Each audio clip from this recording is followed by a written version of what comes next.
Hello and welcome to Sunset TV. I'm Brandon Winfrey, and let's prescribe you with a full dose of good old Sunset Overdrive. I watch Scrubs, so pretty much a doctor. Last week I said I was going to talk about character customization, but last week I lied because I'm a dirty liar, I guess. Instead, I'm going to talk about some weapons, which is a form of customization if you think about it. If you disagree, too bad. You know, at Insomniac, we pride ourselves on making memorable and unique weapons, like the Rhino from Ratchet & Clank or the Bullseye from Resistance. I mean, weapons are kind of our thing, and to us, they're characters in themselves. So we set the bar pretty high for ourselves going into Sunset, and we want to create the best arsenal we've ever done. And we think we did. Let's look at a few. High fidelity. Who knew the contents of your dad's basement and a hipster's wall could be so handy? What makes this weapon great is its ricochet, which creates the possibility of doing tons of damage to multiple enemies. It can just lodge itself in one enemy, but more often than not, it's gonna bounce off them and sail towards the next. The randomness and possibility of each ricochet is what makes this weapon fun. Plus, at a higher style level, the records turn gold.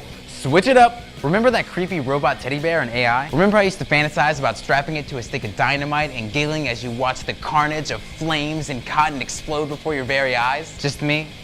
Apparently. Well, whatever, because Sunset Overdrive lets me live that fantasy. The TNTeddy is great for taking out large packs of enemies. It has a generous damage radius, so even the guys on the outskirts of the blast are still gonna feel the effect. It can also be shot a surprisingly long way. I mean, it has a nice arc, so if you're grinding and you fire it up into the air, you can actually hit enemies a few blocks away. Plus, sometimes you get to see a teddy bear face in the explosion. So cute, so painful. More like Deddy Bear, am I right? High five. Okay. Email time, cool guitar riff goes right here.